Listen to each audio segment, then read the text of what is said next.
ధర్మరాజు తన సోదరులు ఇద్దరు కూడా సాధించిన విజయంతో అజాతశత్రువైపోయాడు. సోదరులతో కలిసి ఆనందించాడు. కృష్ణుడితో ఇలా అన్నాడు, త్వాం ప్రాప్య పురుష వ్యాఘ్ర భీమసేనేన పాతితగా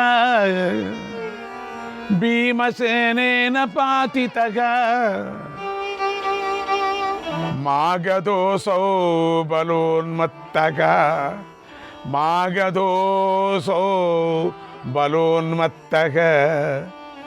జరాసంధః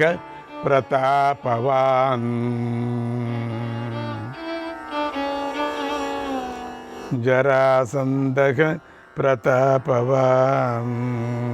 కృష్ణ, నీ సహాయం వల్లే భీమసేనుడు బలాభిమానంతో మదించి ఉన్నటువంటి జరాసంధుడిని పడగొట్టాడు.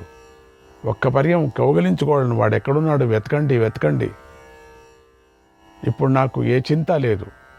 ఒక్క పర్యం భీముడిని చూడాల నేను అంటే తీసుకొచ్చారు. భోంచేస్తున్నాడు అని తీసుకొచ్చారు. అన్న భోజనం పూర్తి చేసుకొని వస్తానన్నాడు. సరే అట్లే కాదు, నిశ్చితంగా యజ్ఞాల్లో గొప్పదైనటువంటి రాజసూయ యాగాన్ని పూర్తి చేస్తాను. యాగం చేయటానికైనా మీటింగుకి అన్నాడు. అయితే భోంచేసుకొని వస్తాను, మీరు మాట్లాడుతుండండి. జయించినటువంటి సంతోషం విందు చేసుకుందాం రాయా అంటే వెళ్ళి భోంచేస్తున్నాడు ఆయన.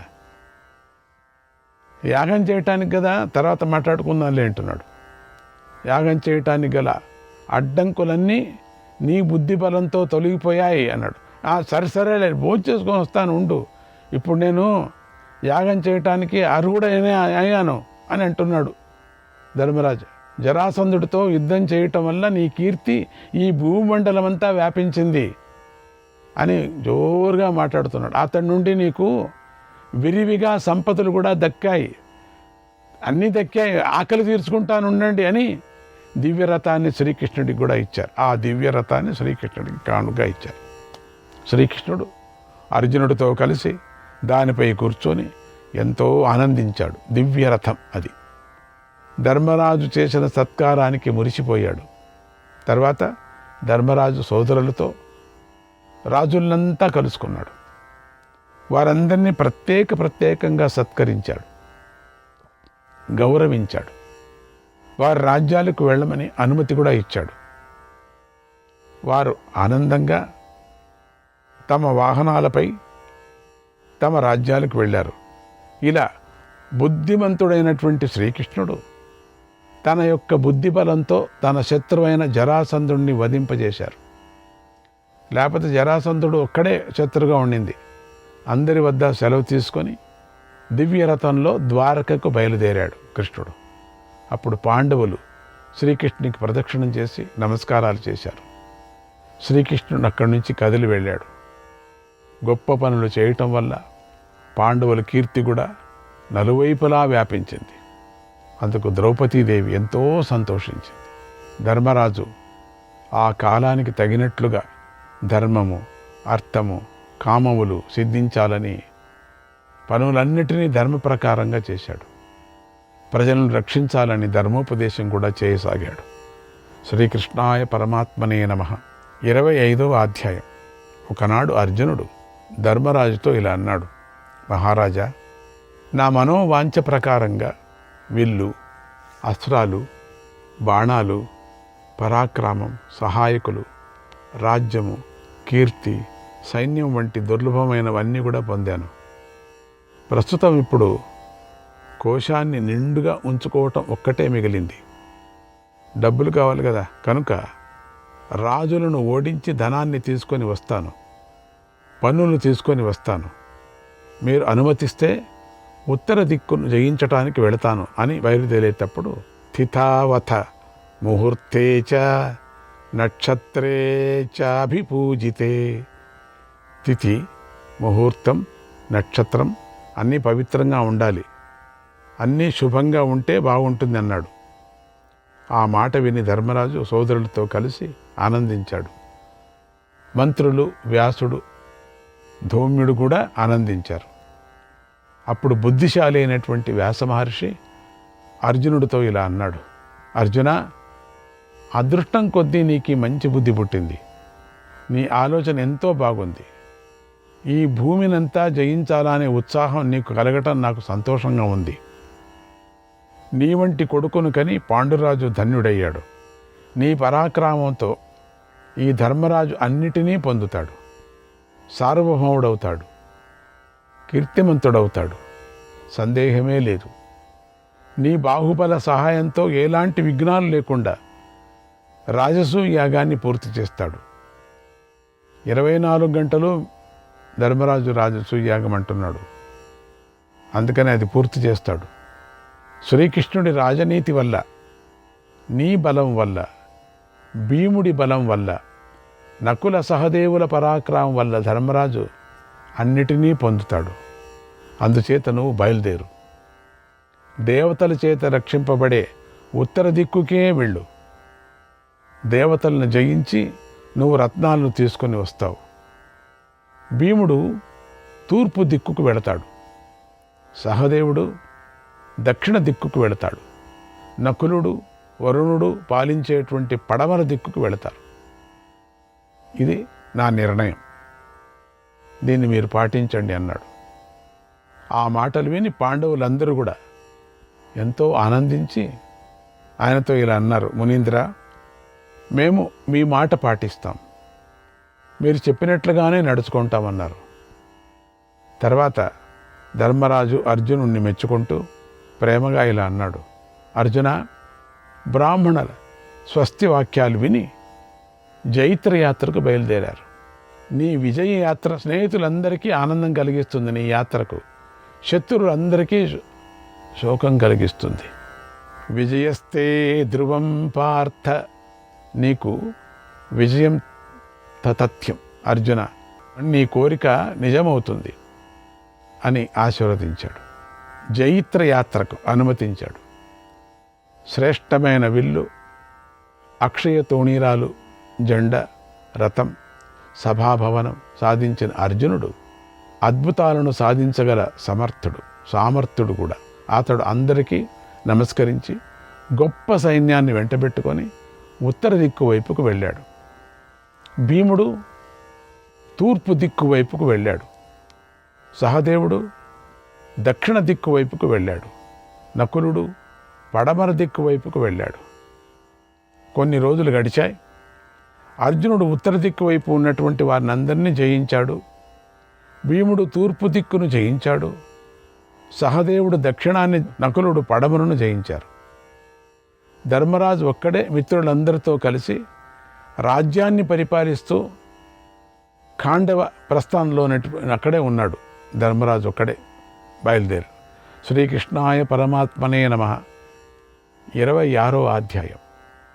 భీమార్జున నకుల సహదేవులు నలుగురు 4 దిక్కులకు వెళ్ళి దిగ్విజయంగా వచ్చారని వినగానే జనమేజయుడికి ఆసక్తి కలిగింది. వెంటనే వైశంపాయన మహామునిని ఆ దిగ్విజయ వివరాలను విస్తారంగా చెప్పండి అని ప్రార్థించాడు. ఊరికే చెప్పేశారే, అటు వెళ్ళాడు, ఆ దిక్కుకు వెళ్ళాడు, అది గెలుచుకొని వచ్చాడు.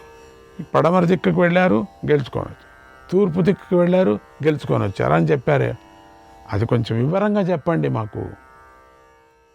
వైశంపాయన మహాముని ఇలా అన్నాడు: అలాగే చెప్తాను, ఎందుకంటే విశేషాలు దాంట్లో ఉన్నాయి కదా. వారు నలుగురు ఒకేసారి 4 దిక్కులను జయించారు. నువ్వు ఆ వివరాలు అడిగావు గనుక ముందుగా అర్జునుడి దిగ్విజయం గురించి చెప్తాను విను. అర్జునుడు ముందుగా కళింగ దేశానికి వెళ్ళాడు. అక్కడ వారు అర్జునుడు రావటంతోనే ఓటమిని చేయలేదు, వాళ్ళు యుద్ధమే చేయలే, ఓటమిని అంగీకరించారు. అర్జునుడి యొక్క పరాక్రమాన్ని చూపించకుండానే జయం లభించింది అర్జునుడికి. తర్వాత ఆనర్తీయులు, కాలకూటలను కూడా సైన్యంతో సహా జయించి వారి రాజ్యాలను స్వాధీనం చేసుకున్నాడు. సుమండల దేశంలో స్నేహం చేసి శాకల ద్వీపాన్ని జయించాడు. రాజైన ప్రతివిందుణ్ణి జయించాడు. 7 ద్వీపాల రాజులు సైన్యానికి, అర్జునుడి సైన్యానికి చాలా భయంకరమైన యుద్ధం జరిగింది. అర్జునుడు అందరినీ ఓడించి వశం చేసుకున్నాడు. వారిని కూడా కలుపుకొని ప్రాగ్జ్యోతిషిపురానికి వెళ్ళాడు. ఆ పురానికి రాజు భగదత్తుడు. ఆ ఆడితో అర్జునుడికి సంకుల సమరం జరిగింది బాగా. భగదత్తుడు తక్కువవాడు కాదు, మహాబలవంతుడు. బలవంతులైన కిరాతులు, చీనులు, అప్పుడు చూడండి చీనులు, సముద్ర తీరవాసులు మొదలైన యోధులు గలవాడు. అతడు అర్జునుడితో వరుసగా 8 రోజులు యుద్ధం చేశాడు. అయినా అర్జునుడు అలసిపోలేదు. అది చూసి భగదత్తుడు నవ్వుతూ ఇలా అన్నాడు, నువ్వు ఇంద్రుడి పుత్రుడివయ్యా, నువ్వు చక్కని పరాక్రమం గలవాడువు. ఈ బలము, ఈ పరాక్రమము ఇంద్రపుత్రుడినే అనేటువంటి నీ పేరుకు తగినట్లుగా ఉన్నాయి. నేను కూడా ఇంద్రుడి స్నేహితుణ్ణి. యుద్ధంలో నేను ఇంద్రుడికి ఏమాత్రమూ తీసిపోను, పోటీగా యుద్ధం చేస్తాను. అయినా నీ ముందు మాత్రం నిలవలేకపోయాను. అర్జున, నీ కోరిక ఏమిటో తెలుపు, నేను దాన్ని తప్పకుండా తీరుస్తాను. నువ్వు చేయమన్నది చేస్తానన్నాడు. అప్పుడు అర్జునుడు, మహారాజా, ధర్మరాజు సత్యవ్రతుడు, కురుకులంలో శ్రేష్ఠుడు, యజ్ఞాలలో గొప్ప దక్షిణలు ఇచ్చేవాడు. ఆయన ఇప్పుడు రాజసూయ యాగం చేయాలనుకున్నాడు. నేను ఆయనను చక్రవర్తిని చేయాలనుకుంటున్నాను. కనుక మీరు ఆయనకు కప్పాలు కట్టండి. అది నేను ఆజ్ఞగా చెప్పటం లేదు, ప్రేమగా చెబుతున్నాను. కప్పాలంటే వాళ్ళకి కావలసిన పన్నులు ఇది నేను ఆజ్ఞగా చెప్పటం లేదు, ఆజ్ఞ చేస్తున్నానని చెప్పుకోకండి, ప్రేమగా చెప్పడం. ఎందుకంటే మీరు నా తండ్రికి మిత్రులు, నాపై ప్రేమ గలవారు. కాబట్టి నేను మిమ్మల్ని ఆజ్ఞాపించటం లేదు, ప్రేమతో పన్నులు కట్టండి అని కోరుకున్నాను అన్నాడు. భగదత్తుడు, అర్జున, నాకు నువ్వు ఎలాంటి వాడివో ధర్మరాజు కూడా అలాంటి వాడే, ఇందులో ఎలాంటి సందేహం లేదు. నువ్వు చెప్పింది చేస్తాను. సరే, అది అలా ఉంచు. నీకోసం ఏం చేయమంటావో చెప్పు అని అడిగాడు మళ్ళీ. శ్రీకృష్ణాయ పరమాత్మనే నమః. 27వ అధ్యాయం. నీకోసం ఏమైనా కోరుకో అన్న భగదత్త మహారాజు మాటలు విని అర్జునుడు ఇలా అన్నాడు, మహారాజా, మీరు ఆ మాట అన్నారు, అంతే చాలు. ఆ మాటతోనే మీరు నాకంతా చేసినట్లయింది. ఇక నాకు సెలవు ఇప్పించండి, వెళ్ళొస్తానని ఆయనకు నమస్కారం పెట్టి అక్కడి నుండి కుబేరుడు పాలించేటువంటి ఉత్తర దిక్కులో ఇంకా ముందుకు వెళ్ళాడు.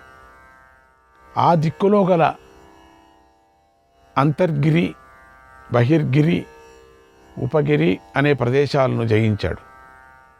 ఇంకా అక్కడి పర్వత ప్రదేశాలను పాలించేటువంటి రాజులను కూడా జయించి అందరినీ తన ఆధీనంలోకి తెచ్చుకున్నాడు.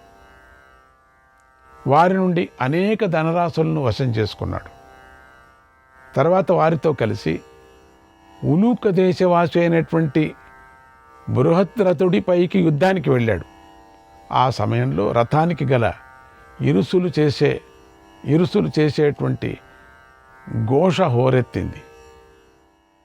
ఏనుగులు ఘీంకరించాయి. వీటితో భూమిని కంపింపజేస్తూ అర్జునుడు ముందుకు వెళ్ళాడు. అప్పుడు బృహద్రథుడు చతురంగ బలాలతో కలిసి నగరం వెలుపలికి వచ్చి అర్జునుడితో యుద్ధానికి దిగాడు. బృహంతుడు వారి మధ్య బృహంతుడు అర్జునుడికి ఘోరమైన యుద్ధం జరిగింది. ఆ యుద్ధంలో అర్జునుడిదే పైచేయి అయిపోయింది. బృహంతుడు అర్జునుడి పరాక్రమాన్ని తట్టుకోలేకపోయాడు. వెంటనే ఆ పర్వతరాజు యుద్ధాన్ని ఆపి ఎన్నో రత్నరాశులను తీసుకుని అర్జునుడి వద్దకు వచ్చాడు. అర్జునుడు అతడి రాజ్యానికి తిరిగిచ్చి అతడినే రాజును చేశాడు. తర్వాత ఆ ప్రాంతంలో ఉలూకుడనే రాజుతో కలిసి సేనాబిందుడి రాజ్యంపై దండెత్తి అతన్ని రాజపదవి నుండి తొలగించాడు. అలా దండయాత్ర కొనసాగిస్తూ మోదాపురం, వామదేవం, సుధామ్నం, సునంకులం అనే ఉలూక దేశపు ఉత్తర ప్రాంతాలను జయించాడు. ఆ దేశపు రాజులను సామంతులుగా చేసుకున్నాడు. తన సేవకులను పంపి పంచగణ దేశాలను జయించాడు. అనంతరము సేనాబిందుని రాజధాని అయినటువంటి దేవప్రస్థానికి చేరి బలగంతో అక్కడ శిబిరాన్ని ఏర్పాటు చేసుకున్నాడు. అక్కడి నుంచి ఓడిపోయిన రాజులందరినీ కలుపుకొని పౌరవ దేశంపైకి దండెత్తాడు. ఆ దేశపు రాజు పేరు విశ్వగశ్వుడు. అతడికి అర్జునుడికి జరిగినటువంటి యుద్ధంలో అర్జునుడి చేతిలో పర్వత ప్రాంతపు రాజులు ఓడిపోయారు. అర్జునుడి సేన పౌరవ దేశ రాజధానిని జయించింది. ఇవన్నీ ఎందుకు చెప్తున్నారు అంటే దీని వివరణ, ముందుకు యుద్ధానికి వీళ్ళంతా కావాలి కదా, అక్షోణి కావాలంటే వీళ్ళందరినీ జయించుకోవాలి కదా. అక్కడ అర్జునుడు పౌరవుడితో చేసినటువంటి యుద్ధంలో ఒక విశేషం ఉంది. అదేమిటంటే ఉత్సవ సంతులనే పేరుతో ప్రసిద్ధికెక్కిన 7 బందిపోటు దొంగల గుంపులు ఉన్నాయి. ఆ గుంపులు అర్జునుడితో దారుణంగా యుద్ధం చేశాయి. అర్జునుడు ఆ బందిపోటు దొంగలను కూడా జయించాడు కొనకు. అటు నుండి కాశ్మీర దేశరాజును జయించాడు. 10 మండలాల వీరులతో కలిసినటువంటి రాజైన లోహితుణ్ణి కూడా జయించారు. తన వశంలోకి తీసుకొచ్చాడు. అర్జునుడు దండయాత్రకై వస్తున్నాడని తెలిసినటువంటి త్రిగర్తలు, దార్వులు, కోకనదులు మొదలైనటువంటి చాలామంది రాజులు అర్జునుడిని శరణు వేడారు. తర్వాత అర్జునుడు అందమైన అభిసారి నగరాన్ని జయించాడు. ఉరగవాసి రాజు అయినటువంటి రోచమానుడితో యుద్ధం చేసి తన ఆధీనంలోకి తెచ్చుకున్నాడు. సింహపురాన్ని ముట్టడించి రాజైన చిత్రాయుధుడితో యుద్ధం చేసి ఓడించి సామంతుడిని చేసుకున్నాడు. తర్వాత సుమూహులు, చోళులు తన సేనతో చుట్టుముట్టి చోళులంతా కూడా వాళ్ళందరూ బాధించాడు. వాళ్ళతో యుద్ధంలో అజేయులని పేరు పొందినటువంటి బాక్లీకులను కూడా ఓడించి తనకు వసూలు చేసుకున్నాడు. కాంబోజులు, దరదులను ఓడించేశాడు. అటు నుండి ఈశాన్యమూలకు వెళ్ళాడు. అక్కడ ఉన్నటువంటి దాస్యులందరి జయించి వారిని తన స్వాధీనం చేసుకున్నాడు. ఒక్కసారిగా లోక, పరమ, కాంబోజ, ఋషిక, ఉత్తర దేశాలన్నిటినీ జయించాడు. అప్పుడు ఋషికులకి అర్జునుడికి మధ్య భయంకరమైన యుద్ధం జరిగింది. ఆ సమరంలో అర్జునుడు వారిని గెలిచి వారి నుండి చిలుకల పొట్టల్లాగా ఉన్నవి, ఆకుపచ్చని రంగు గలవి అయినటువంటి 8 గుర్రాలను కానుగ్గా పొందాడు. నెమలి రంగు గలవి, వేగంగా పరిగెత్తే శక్తి గలవి అయినటువంటి గుర్రాలను ఉత్తర దేశం నుండి పన్నుగా గ్రహించాడు. ఇలా అర్జునుడు హిమత్పర్వత దేశ రాజులను, నిష్కూట దేశంలోని రాజులను జయించాడు. ధవళగిరికి వచ్చి అక్కడ శిఖరాన్ని ఏర్పాటు చేసుకొని విశ్రాంతి తీసుకున్నాడు. శ్రీకృష్ణాయ పరమాత్మనే నమః. ఇది జైత్ర యాత్ర. ఈ చైత్ర యాత్ర అనేది చాలా విశేషమైన యాత్ర. ఇది చాలా విశేషమైనటువంటి యాత్ర. దీన్ని వివరణ విన్నా కూడా మనకు అన్ని కార్యాలు జయమవుతాయని చెప్తారు.